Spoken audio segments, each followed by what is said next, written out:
من الشيطان الرجيم بسم الله الرحمن الرحيم كيف تكفرون بالله وكنتم أمواتا فأحياكم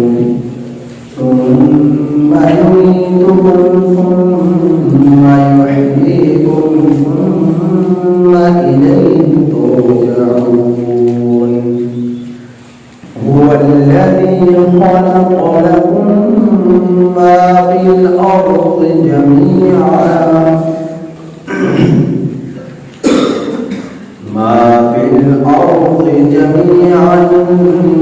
ثم استوى إلى السماء فسواهن سبع سماوات وهو بكل شيء عليم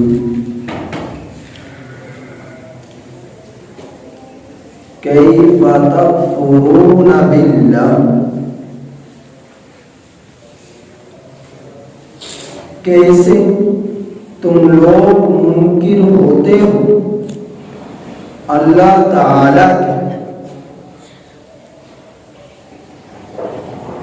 کیوں تم لوگ انکار کرتے ہو خدائے باری تعالی کا؟ کس طرح تم لوگ انکار کرتے ہو، منکر ہوتے ہو، کفر کرتے ہو اللہ تعالی سے؟ کس طرح انکار کرتے ہو تم لوگ اللہ تعالی؟ وَكُنْتُمْ أَمْوَاتًا، حالانکہ تم لوگ بے جان تھے، حالانکہ تم لوگ امواتن مردہ تھے، بے جان تھے، فَأَحْيَاكُمْ، پھر اس نے تمہیں زندگی دی، پھر اس نے تمہیں جلایا، پھر اس نے تمہیں زندگی دی، ثُمَّ يُمِيتُكُمْ، پھر وہ تمہیں موت دے گا، پھر وہ تمہیں موت دے گا، ثُمَّ يُحْيِيكُمْ، پھر وہ تمہیں جلائے گا، پھر وہ تمہیں زندہ کرے گا، پھر وہ تمہیں زندگی عطا کرے گا، ثُمَّ إِلَيْهِ تُرْجَعُونَ، پھر اسی کی طرف تم سب لوٹائے جاؤ گے۔ هُوَ الَّذِي خَلَقَ لَكُم مَّا فِي الْأَرْضِ، وہی ذات ہے کہ جس نے پیدا کیا تم سب کے لیے، تمہارے لیے، وہی وہ ذات ہے کہ جس نے تمہارے لیے بنایا، جس نے تمہارے لیے تخلیق کیا، جس نے تمہارے لیے پیدا کیا، ماں وہ سب کچھ فی الارض جو زمین میں ہے، جمیعا سارا کا سارا، ثم استوى الى السماء، پھر وہ متوجہ ہوا، پھر اس نے ارادہ کیا الى السماء، آسمان کی طرف، فسواہن، پھر اس نے ان کو ٹھیک کیا، پھر اس نے ان کو درست کیا، پھر اس نے ان کو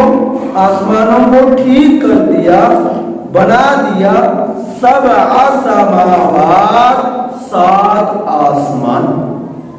وَهُوَ بِكُلِّ شَيْءٍ عَلِيمٌ، اور وہ ہر چیز سے خبردار ہے، اور وہ ہر چیز کو خوب جاننے والا ہے، اور وہ ہر چیز کا خوب علم رکھنے والا ہے۔ اللہ رب العزت نے پچھلی آیات کریمہ میں بیان فرمایا کہ وہ لوگ جو منکرین آخرت تھے یا منکرین رسالت تھے، منکرین بعثت بعد الموت تھے، انہوں نے جو اعتراض اٹھایا کہ اللہ جل جلالہ ایک عالی شان ذات ہے جو جتنی بڑی وہ ذات ہے اس کے لائق نہیں کہ وہ ان حقیر سی چیزوں کا ذکر فرمائے. تو حقیر چیزوں کے لیے حقیر چیزوں کی مثال دی جاتی ہے، حقیر لوگوں کے لیے حقیر لوگوں کی مثال دی جاتی ہے. تو اس میں یہ اعتراضات کرنے والوں کے متعلق 3 اقوال ہیں کہ وہ اعتراض کرنے والے مشرکین تھے، وہ اعتراض کرنے والے اہل یہود تھے. تیسرا قول یہ تھا کہ وہ اعتراض کرنے والے اہل منافقین تھے جنہوں نے اعتراض اٹھایا. تو اللہ رب العزت نے ان کے اعتراض کا جواب دیا کہ اللہ تعالیٰ ان حقیر سی چیزوں کی مثال دینے سے نہیں شرماتا. تو حقیر لوگوں کے لیے جو حقارت میں پڑ گئے کفر اختیار کر کر، شرک اختیار کر کر، منافقت رکھ کر، تو ان کے لیے مثالیں بھی حقیر چیزوں کی دی جاتی ہیں. اور اس کے بعد اللہ رب العزت نے حقوق شرعیہ کا ذکر فرمایا کہ آپس میں تعلقات کو ہمیشہ قائم رکھو، تعلقات کو نبھاؤ، آپس میں تعلقات کو مضبوط رکھو، جن سے تعلق رکھنے کا اللہ نے حکم دیا. اب وہ تعلق چاہے مخلوق کے اعتبار سے ہو، چاہے وہ تعلق اللہ کے ساتھ ہو، تو اللہ کا حق ہے اللہ سے تعلق کو مضبوط رکھا جائے. اور مخلوق سے تعلق رکھنا ہے کیونکہ اللہ نے حکم دیا ہے. تو کوئی یہ چاہے کہ میں اکیلا زندگی گزاروں، کسی سے کوئی تعلق نہ رکھوں، تو اسے اللہ نے یہ اختیار نہیں دیا. سب سے تعلق رکھنے کا، محبت رکھنے کا، دلوں کو صاف و شفاف رکھنے کا اللہ جل جلالہ نے گزشتہ آیات الذین ينقضون عہد اللہ میں حکم دیا اور عہد و وعدے کی پاسداری کرنے کا حکم دیا. اب ان آیات کریمہ میں اللہ جل جلالہ اپنی نعمت عظیمہ، 2 نعمت عظیمہ کا تذکرہ فرما رہے ہیں. ایک نعمت وہ جو انسان کی ذات کے ساتھ تعلق رکھتی ہے، اور دوسری نعمت وہ جس میں تمام انسان حتیٰ کہ جانور تک سے جن کا تعلق ہے. تو انسان کی ذات کے ساتھ تعلق رکھنے والی وہ چیز جس کا اللہ رب العزت نے ذکر کیا وہ یہ ہے کہ اللہ رب العزت نے ہم لوگوں، اللہ کے اتنے احسانات ہیں کہ اگر ایک احسان کے شکرانے میں پوری زندگی سجدہ میں گزار دے تو اس احسان کا بدلہ نہیں دے سکتے. تو اللہ رب العزت کو شکر ادا نہیں کر سکتے. تو اللہ رب العزت نے انسان کو متوجہ کیا اور فرمایا کہ تم میری توحید کا انکار کرتے ہو، میری خدائی کا انکار کرتے ہو. اصل میں اللہ کی توحید، اللہ کی خدائی کا انکار کرنا یہ ہے کہ جو منکرین رسالت ہو جائے یا منکرین قرآن ہو جائے، جس نے قرآن کا انکار کر دیا، قرآن کے ایک جملے کو بھی جھٹلا دیا، ایک مضمون کی بھی تکذیب کر دی، یا اللہ کے رسول صلی اللہ علیہ وسلم کی تکذیب کر دی، اللہ کے رسول صلی اللہ علیہ وسلم کو جھٹلا دیا، گویا کہ اس نے اللہ کو جھٹلا دیا. تو جو منکرین رسالت ہے وہ گویا کہ منکرین خدا ہے، جو منکرین قرآن ہے گویا کہ وہ منکرین خدا ہے. تو اس آیت کریمہ میں ایک تو اللہ تعالیٰ نے یہ جو ہے اللہ رب العزت نے بتلا دیا منکرین رسالت رکھنے والا بھی منکرین خدا ہے، اور منکرین قرآن رکھنے والا بھی وہ منکرین خدا ہے. اور پھر اللہ رب العزت نے اپنی نعمتوں کا ذکر فرمایا کہ تم کس طرح میرا انکار کرتے ہو، کس طرح میرے نبی کی رسالت کا انکار کرتے ہو، کس طرح میرے قرآن کا انکار کرتے ہو. ذرا غور و فکر تو کرو کہ میں نے تمہیں پیدا کس طرح کیا. تو انسان کے ذات کے ساتھ تعلق رکھنے والی نعمتوں کا یہاں سے ذکر کیا کہ اللہ رب العزت فرما رہے امواتا وکنتم امواتا، کہ ایک وقت ایسا تھا کہ تم لوگ مردہ تھے، تم لوگ مردہ تھے. تو اموات کہتے ہیں ایسی چیز کے لیے لفظ اموات کا استعمال ہوتا ہے جو بے جان ہو، جس کے اندر جان نہ ہو، تو ایسی چیز کو اموات کہتے ہیں۔ تو انسان جب کچھ نہ تھا، بے جان تھا، کہ اللہ رب العزت نے اس کو منجمد خون سے، بہنے والے پانی سے اللہ رب العزت نے اسے بنایا، بہنے والے پانی سے، منجمد خون سے اللہ رب العزت نے بنایا۔ تو چار چیزوں سے انسان کا جسم وہ بنا، پانی، ہوا، آگ، مٹی، ان چار چیزیں جو انسان، جن سے انسان بنا، تو یہ بے جان تھا، تو اللہ رب العزت نے یہ اس کے اعضاء کو جمع کیا، روئے زمین سے کہاں کہاں اس کے بدن کے ذرات تھے، غذاؤں کی صورت میں، پانی کی صورت میں، ہواؤں کی صورت میں، پھلوں کی صورت میں، فروٹ کی صورت میں، گندم کی صورت میں، گلے اناج کی صورت میں، دودھ کی صورت میں، پانی کی صورت میں، کہاں کہاں اس کے بدن کے یہ اعضاء تھے۔ پھر اس نے کھانا پینا شروع کیا، پانی پیا، دودھ پیا، پھل کھائے، فروٹ کھائے، گلہ اناج کھایا، گندم کھائے، روٹی بنائی، روٹی کو تناول کیا، گویا کہ غرض یہ اپنی بھوک کو مٹانے کے لیے جو بھی اللہ تعالیٰ کی عطا کردہ نعمتوں کا اس نے استعمال کیا، ہر چیز اس کے بدن کا حصہ بنا، اور ہر چیز سے پھر ایک نطفہ بنا، پھر اس نطفہ ماں کے پیٹ میں ڈالا، اور ماں کے پیٹ سے پھر بچے نے پرورش پائی۔ تو ایک وقت ایسا تھا کہ یہی نطفہ جو ہے پانی کی صورت میں تھا، غذا کی صورت میں تھا، پھلوں کی صورت میں تھا، گندم کی صورت میں تھا، اناج کی صورت میں تھا۔ تمہارے رب نے غذاؤں کو جمع کیا، تمہارے رب نے پھلوں کو جمع کیا، تمہارے رب نے پانی کو جمع کیا، تمہارے رب نے دودھ کو جمع کیا، ہر چیز سے مل جل کر ایک نطفہ بنا، اور اس نطفے سے انسان بنا، اس نطفے سے انسان بنا۔ تو تم کچھ بھی نہ تھے، یہ تمہیں کچھ بنایا، کس نے بنایا؟ تمہارے رب نے بنایا تمہیں کچھ نہ کچھ سے، جب تم کچھ نہ تھے، اس نہ کچھ سے تمہیں کچھ بنا دیا۔ تو کس نے بنایا؟ تمہارے رب نے بنایا۔ پھر فرمایا کہ تمہیں زندگی دی، تمہارے اندر روح ڈالی، فَأَحْيَاكُمْ، پھر تمہیں زندہ کیا۔ جب تمہارا جسم بن گیا، تمہاری شکل بن گئی، تمہارے ہاتھ بن گئے، تمہاری آنکھ بن گئی، زبان بن گئی، کان بن گئے، ہاتھ پاؤں بن گئے، پھر تمہارے رب نے تمہارے اندر روح کو پھونکوایا، اور روح ڈالی گئی، پھر تمہیں زندگی ملی، پھر تم دنیا میں آئے، زندگی گزارتے رہے، ایک وقت پھر آیا، پھر تمہاری زندگی موت میں تبدیل ہوئی، پھر تمہاری زندگی موت میں تبدیل ہوئی، پھر موت کے بعد تمہارا رب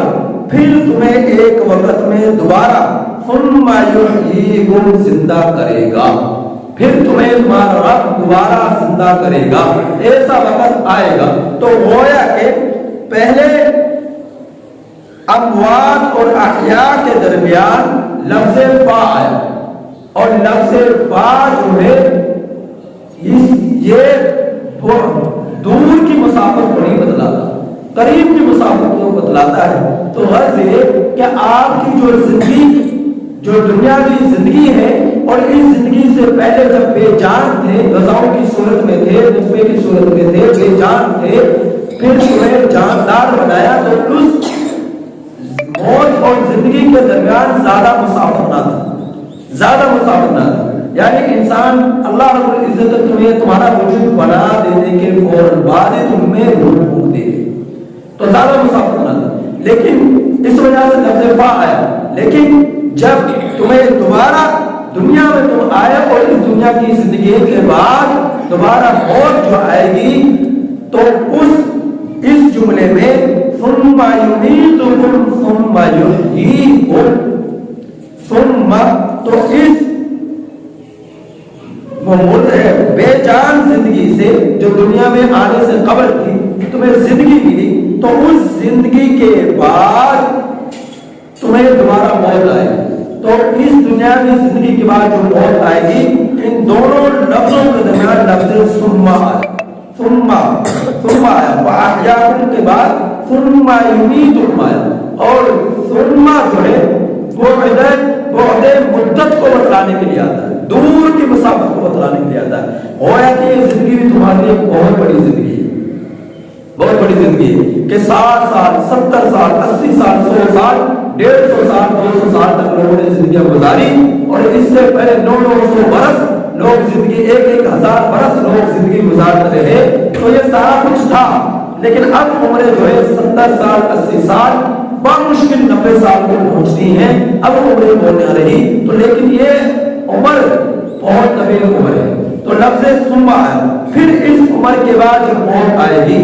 اس موت کے بعد جو دوبارہ زندگی ملے گی وہ زندگی اس زندگی سے بھی بہت طویل ہے۔ تو اس وجہ سے وہاں بھی لفظ ثم آیا، اور ثم جو ہے جس طرح بتلایا وہ مدت کو بتلانے کے لیے آتا ہے، دور کی مسافت کو بتلانے کے لیے آتا ہے۔ گویا کہ وہ زندگی، یہ موت جو دنیاوی زندگی کے بعد آتی ہے، دنیاوی زندگی کا تتمہ ہے اور اخروی زندگی کا مقدمہ ہے۔ دنیاوی زندگی کا تتمہ ہے اور اخروی زندگی کا مقدمہ ہے۔ تو اخروی جو زندگی ملنے والی ہے وہ نہ ختم ہونے والی زندگی، اور یہ دنیاوی زندگی جو ہے یہ ختم ہونے والی ہے، اس میں ہمیشہ نہیں رہنا، اس کے لیے ہمیشہ کے لیے قرار نہیں ہے، اس کو ایک دن ختم ہونا ہے۔ اور اخروی زندگی جو ملے گی اس میں پھر کبھی موت نہیں، اس میں کبھی موت نہیں۔ تو اللہ رب العزت نے کیف تکفرون باللہ وکنتم امواتا فاحیاکم، اس آیت کریمہ میں 2 موتوں کا ذکر فرمایا اور 2 زندگیوں کا ذکر فرمایا، 2 موتوں کا ذکر فرمایا، 2 زندگیوں کا ذکر فرمایا، اور 2 گویا کہ ہر انسان کا 2 موتوں سے واسطہ پڑا ہے اور 2 زندگیوں سے واسطہ پڑے گا۔ ہر انسان کا 2 موتوں سے واسطہ پڑا ہے یا پڑے گا،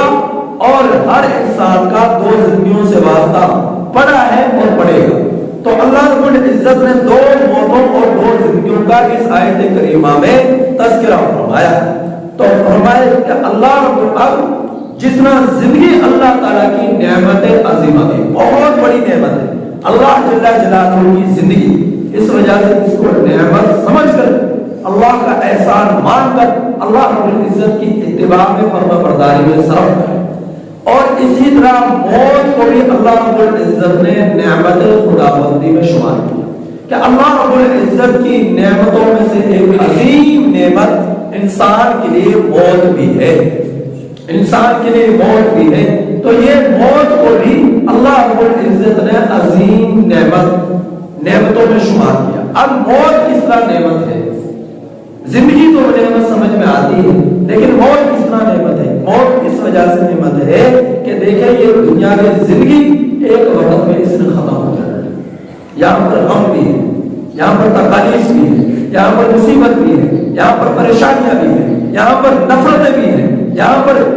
اخلاص سے ہٹ کر آپس میں جو ہے دوریاں ہیں، نفرتیں ہیں، ایک دوسرے کے لیے تکالیف اندر چھپی ہوئی ہے، زخم بھرے ہوئے لوگوں کے ایک دوسرے کے لیے زخم سے بھرپور دل جو ہے وہ زخمی ہو چکے ہیں۔ تو دنیا کے اندر جو ہے غم ہے، اگر کسی کو غم نہیں، یہ بہت بڑا غم کہ نعمت مل گئی تو اس کے چھوٹ جانے کا غم، کوئی اپنے مل گئی تو اولاد بھی چھوٹ جانے کا غم، بیوی کا چھوٹ جانے کا غم، والد کا چھوٹ جانے کا غم۔ تو غم ہی غم، چاہے کتنا ہی دولت مند، کروڑ پتی، ارب پتی، بادشاہی کیوں نہ بن جائے، خرب پتی کیوں نہ بن جائے، لیکن پھر بھی اس کے لیے غم مقدر ہے، پھر بھی اس کے لیے غم مقدر ہے۔ لیکن اس زندگی کو ختم کر دیا موت نے، موت آئی اب ختم، پھر تمہیں دوبارہ زندگی ملے گی۔ وہ زندگی ایسی ملے گی اگر اللہ جل جلالہ ہمیں سے ایک کو ایمان کی حالت میں موت دے دے، اس حال میں موت دے دے کہ ہمارا رب ہم سے راضی ہو،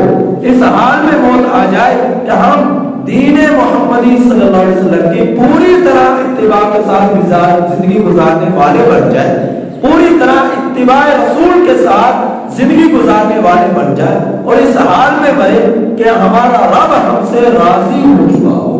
ایمان کی حالت میں موت آ جائے، تو پھر جو ہے کبھی غم نہ آئے، کبھی تکالیف نہ آئیں گی، کبھی پریشانیاں نہ آئیں گی، کبھی دکھ نہ آئیں گے، پھر جو زندگی تمہیں ملے گی اس نے کبھی ختم نہیں ہونا، نہ ہی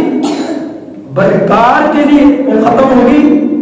کافر کے لیے وہ ختم ہوگی، نہ ہی نیک وقت کے لیے وہ ختم ہوگی۔ تو کافر تو اس وقت کہے گا کاش کہ مجھے موت آ جائے،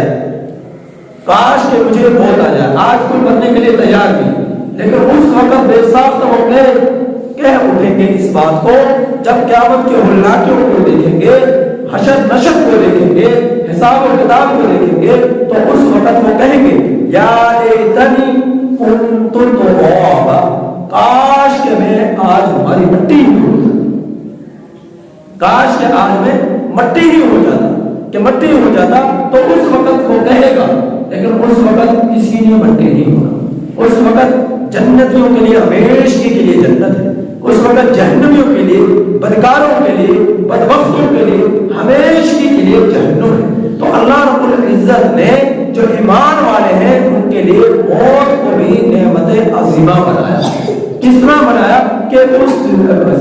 موت آئی تو اخروی زندگی کی ابتدا ہوگی، اخروی زندگی کی ابتدا ہوگی، موت آئی تو اگر موت نہ آتی پھر کس طرح جنت میں پہنچتے، موت نہ آتی پھر کس طرح دیدار الہی نصیب ہوتا، کہ موت نہ آتی پھر کس طرح جو ہے مقام محمود ہوتا، حوض کوثر ہوتی، نبی کریم صلی اللہ علیہ وسلم کی سفارش ہوتی، کس طرح جنت ہوتی۔ موت نے آنا ہے تو ان سب چیزوں کو سامنا کرنا ہے، یہ سب چیزیں ملیں گی، موت آئے گی، اگر موت نہیں آئے گی تو ان سب چیزیں، یہ سب چیزیں نہیں ملیں گی۔ تو اس وجہ سے ایمان والوں کے لیے بہت بڑی، ہر شخص کے لیے نعمت عظیمہ ہے، لیکن کافروں کے لیے حسرت ہے، کافروں کے لیے افسوس ہے۔ ایمان والوں کے لیے نعمت عظیمہ ہے یہ موت، کہ اس کے بعد جو ہے ہمیشہ کی بہاریں اس کو ملنے والی ہیں، ہمیشہ کی خوشیاں ملنے والی ہیں، لہذا موت کو برا نہ سمجھو، موت کو برا نہ سمجھو۔ تو اللہ کے رسول صلی اللہ علیہ وسلم نے ارشاد فرمایا کہ الموت تحفۃ المؤمن، موت تو مومن کے لیے تحفہ ہے، موت تو مومن کے لیے تحفہ ہے، موت تو مومن کے لیے تحفہ ہے، لہذا اسے نعمت عظیمہ سمجھ کر اللہ رب العزت کے شکر گزار بندے بن جاؤ، شکر گزار بندیاں بن جاؤ۔ تو اللہ رب العزت نے تو اخروی زندگی کا ذکر فرمایا، دنیاوی زندگی کا ذکر فرمایا، لیکن وہ زندگی جو برزخ کی زندگی اس کا تذکرہ نہیں فرمایا۔ برزخ کی زندگی اس زندگی کو کہتے ہیں جو دنیا کے اندر موت آئی اور اس دنیا کی موت کے بعد قبروں سے اٹھائے جانے والی زندگی سے پہلے کی جو زندگی ہے وہ زندگی ایسی ہے کہ وہ ایک خوابگاہ ہے، وہ دنیا کی زندگی کی طرح زندگی نہیں، یا اخروی زندگی کی طرح زندگی نہیں جو دوبارہ قبروں سے اٹھائے جانے کے بعد ملنے والی، بلکہ قبر کی جو زندگی ہے جسے عالم برزخ کہتے ہیں، یہ زندگی ایک خوابگاہ ہے، اس کے اندر اگر عذاب ہوتا ہے تو میں یہ مردہ محسوس کرتا ہے، اگر اس کے اندر نعمتیں ملتی ہیں، توڑی لذات ملتی ہیں، تب بھی مردہ محسوس کرتا ہے، لیکن وہ خواب کی طرح ہے، خواب کی طرح ہے، نہ تو اس قدر شعور ہے جتنا دنیاوی زندگی کے اندر شعور ہے، نہ ہی اس قدر شعور ہے جتنا اخروی زندگی کے اندر شعور ملے گا، موت کے بعد دوبارہ زندہ اٹھائے جانے کے بعد شعور ملے گا، بلکہ ان کے درمیان کا شعور جو قبر کے اندر ہے خواب کی مانند ہے۔ تو اس وجہ سے اس کا ذکر نہیں فرمایا، وہ تو یوں ہے جس طرح ایک شخص سویا ہوا اور خواب دیکھ رہا اور خواب سے اچانک آنکھیں کھلی اور دوبارہ اٹھ کر چلنے لگ گیا، تو اس طرح قبر کی زندگی ہے۔ تو اللہ رب العزت نے اس وجہ سے اس کا ذکر نہیں فرمایا۔ تو دنیاوی زندگی بھی اللہ کی نعمتوں میں سے ایک نعمت ہے، اخروی زندگی بھی اللہ کی نعمتوں میں سے ایک عظیم نعمت ہے۔ تو اللہ تعالیٰ فرما رہے ثم الیہ ترجعون، پھر ایک وقت تم سب کو اسی کی طرف لوٹ کر جانا ہے، اٹھایا جائے، تمہیں لوٹایا جائے، قبروں سے تمہیں لوٹایا جائے، تمہیں زندہ کیا جائے گا۔ اس سے اشارہ ہے حشر نشر قیامت کی طرف، اس سے اشارہ ہے میدان حشر کی طرف، اس سے اشارہ ہے حشر نشر کی طرف، اس سے اشارہ ہے حساب و کتاب کی طرف، اسے اشارہ جنت جہنم کی طرف. تو ہویا عرض یہ کہ مرنے کے بعد دوبارہ زندہ اٹھائے جانے کے بعد جو احوال پیش آئیں گے ان احوال کی طرف ثم الیہ ترجعون اشارہ کر رہا ہے. یہ جملہ اشارہ کر رہا ہے. لہذا اس وقت کے لیے تیاری کرو, اس وقت کے لیے فکر مت ہو جاؤ. تو اللہ رب العزت نے اپنی نعمتوں کا ذکر فرما کر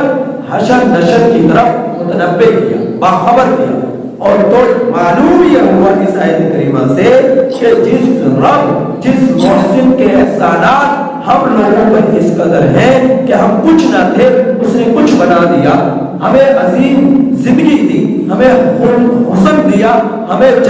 جان ڈالی, ہمیں دیکھنے پرکھنے کے لیے صلاحیتیں عطا فرمائی. ہم ہونا یہ چاہیے کہ اس کے شکر گزار بندے بن جائیں, اس رب کی عبادت کرنے والے بن جائیں, اس رب کو ایک مان کر اس کی اتباع میں آ جائے, فرما برداری میں آ جائے. نہ تو اس کی خدائی میں کسی کو شریک کریں, نہ ہی اس کی صفات میں کسی کو شریک کریں, نہ ہی اس کی عبادات میں کسی کو شریک کریں, بلکہ اس کو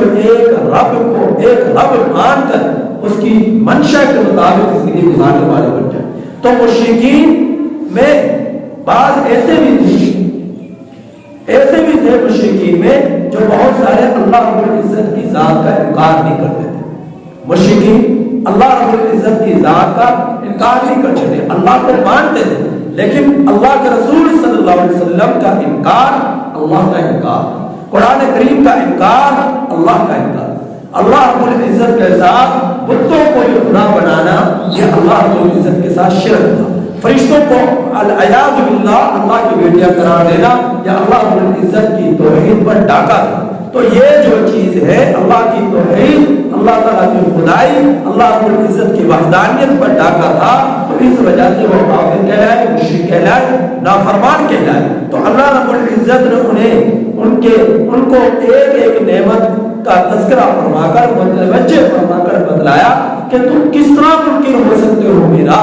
کہ میں تو وہ ہوں کہ جس نے تمہیں بے جان ہونے کے بعد تمہیں جان ڈالی, اور پھر تمہیں جان ڈال کر پھر تمہیں دوبارہ موت دی. اور بہت ساروں کو موت آ چکی, بہت ساروں کو موت آئی, قیامت تک یہ سلسلہ چلے گا. پھر ایک وقت آئے گا پھر تمہیں دوبارہ زندہ کروں گا, میں تو موت آ ہوں. پھر تم کس طرح میرا انکار کر سکتے ہو,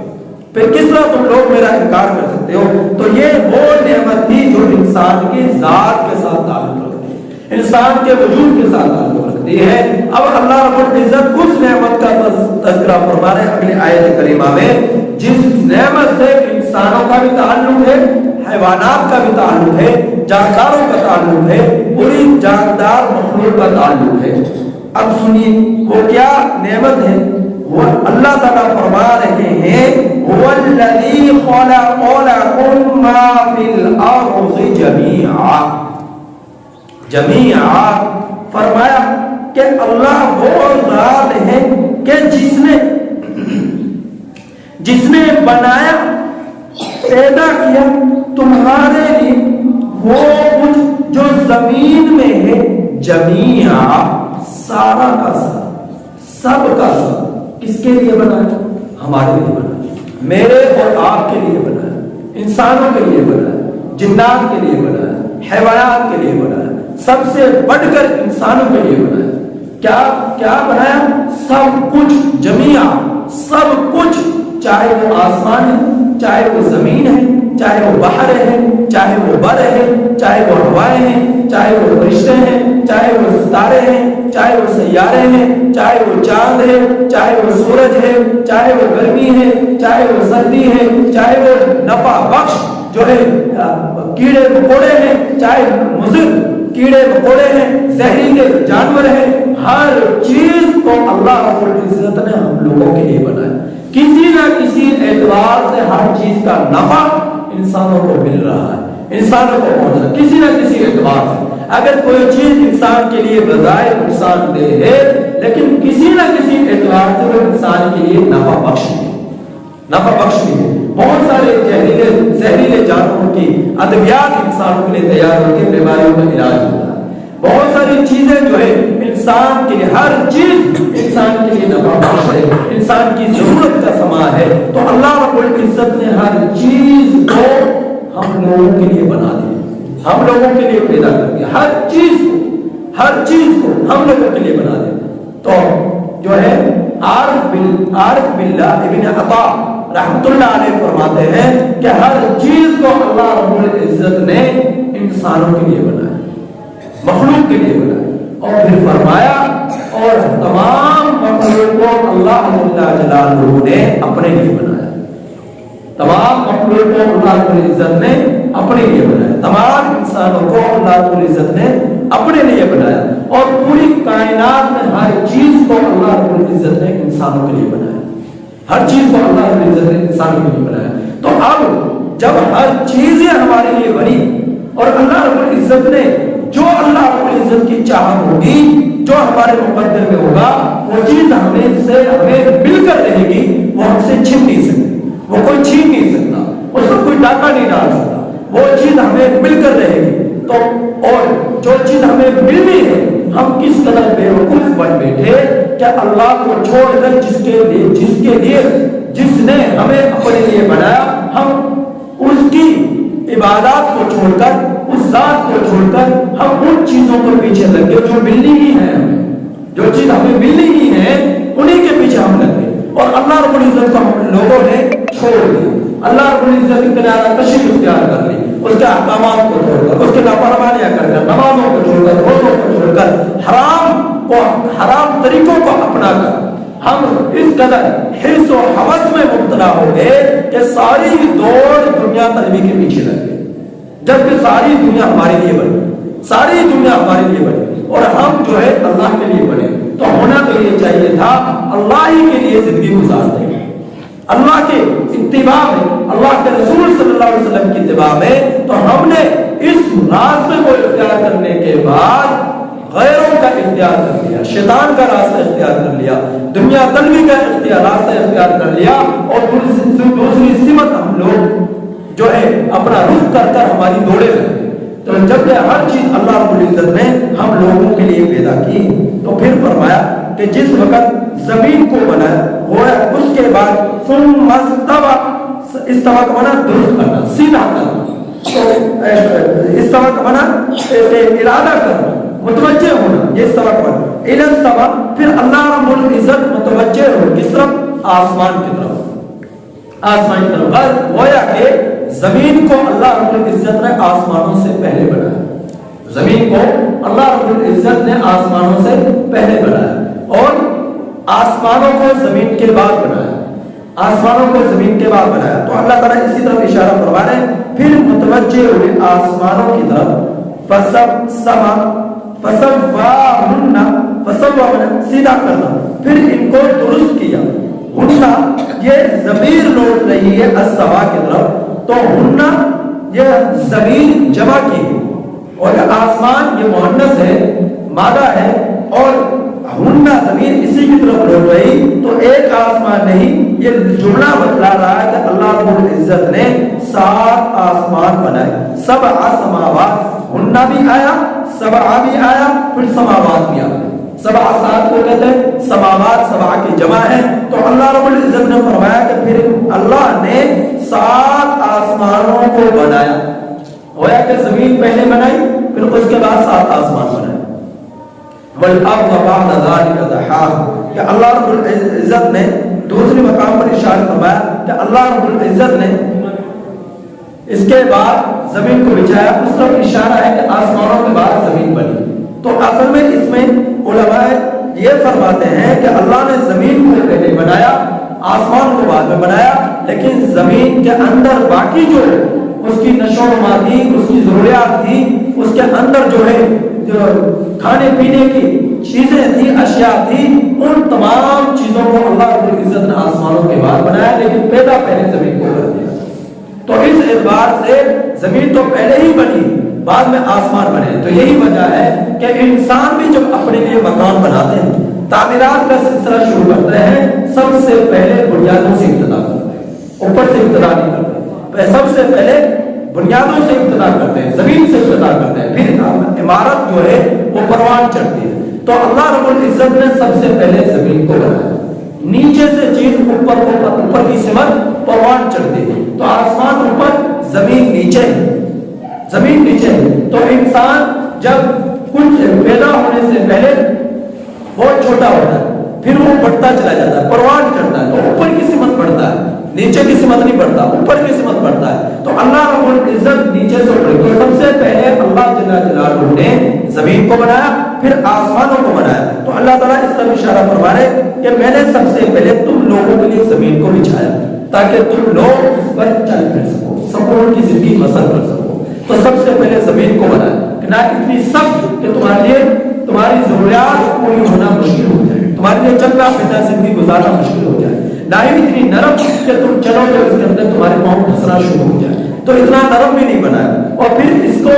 اس کو برقرار رکھنے کے لیے پہاڑوں کو گاڑا، پھر اللہ رب العزت نے آسمان کو سجایا، تو پھر آسمان سجے اور آسمانوں کو بنایا اور آسمان بھی ساتھ بنے۔ تو اللہ رب العزت نے فرمایا گویا کہ آسمان اور زمین کے درمیان سب سے بڑی چیز جو ہمیں اپنی آنکھوں سے نظر آتی ہے وہ زمین ہے، سب سے بڑی جو اللہ کی مخلوق میں ہمیں کائنات میں جو ہمیں نظر آتی ہے وہ آسمان ہے، زمین ہے، آسمان ہے۔ تو سب سے بڑی چیزوں کو اللہ رب العزت نے سب سے پہلے بنایا، سب سے پہلے بنایا، اور اس کے جب یہ چیزیں بن گئی تو اللہ رب العزت نے انسانوں کی پیدائش کی۔ آگے تخلیق انسان، اللہ رب العزت نے ان کا تذکرہ فرمایا ہے وَإِذْ قَالَ رَبُّكَ لِلْمَلَائِكَةِ سے کہ حضرت آدم علیہ السلام کی پیدائش ہوئی تو اللہ رب العزت نے فرشتوں کو حکم دیا، تمام مخلوق کو حکم دیا، جنات کو، شیطان کو حکم دیا کہ سجدہ کرو۔ طویل واقعہ تو اگلی آیات کریمہ میں آ رہا ہے۔ تو اللہ رب العزت نے زمین اور آسمان کے درمیان جتنی بھی مخلوق ہیں سب کو اللہ رب العزت نے بنا دیا، لیکن یہ سب چیزیں سجی، یہ سب چیزیں دبکی، یہ سب چیزیں چمکی، کس لیے؟ کیونکہ انسان نے آنا تھا،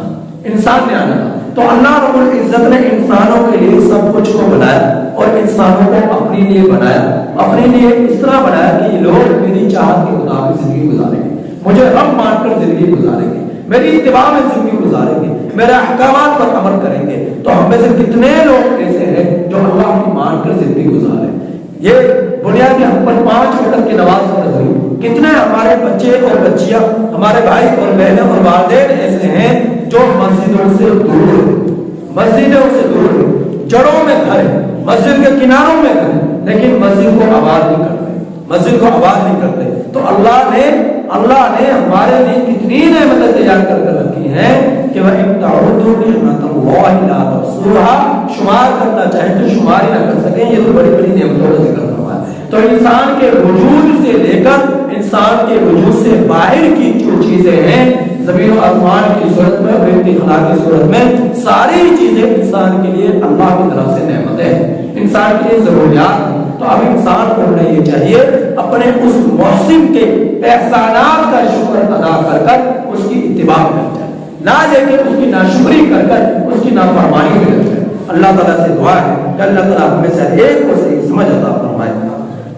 الحمد لله رب العالمين والعاقبة للمتقين اللهم صل على محمد وعلى آل محمد كما صليت على إبراهيم وعلى آل إبراهيم إنك حميد مجيد اللهم بارك على محمد وعلى آل محمد كما باركت على إبراهيم وعلى آل إبراهيم إنك حميد مجيد اللهم إنا نجعلك في نحورهم ونعوذ بك من شرورهم نستغفر الله الذي لا إله إلا هو الحي القيوم وأتوب إليه اللهم إنك عفو كريم تحب العفو واعف عنا يا غفور يا غفور يا غفور سبحان الله وبحمده عدد خلقه ورضا نفسه وزينة عرشه ومداد كلماته اللهم إني أصبحت أشهدك وأشهد حملة عرشك وجميع خلقك بأنك لا إله إلا أنت وأن محمد عبده ورسوله وصلى الله تعالى على خير خلقه محمد وعلى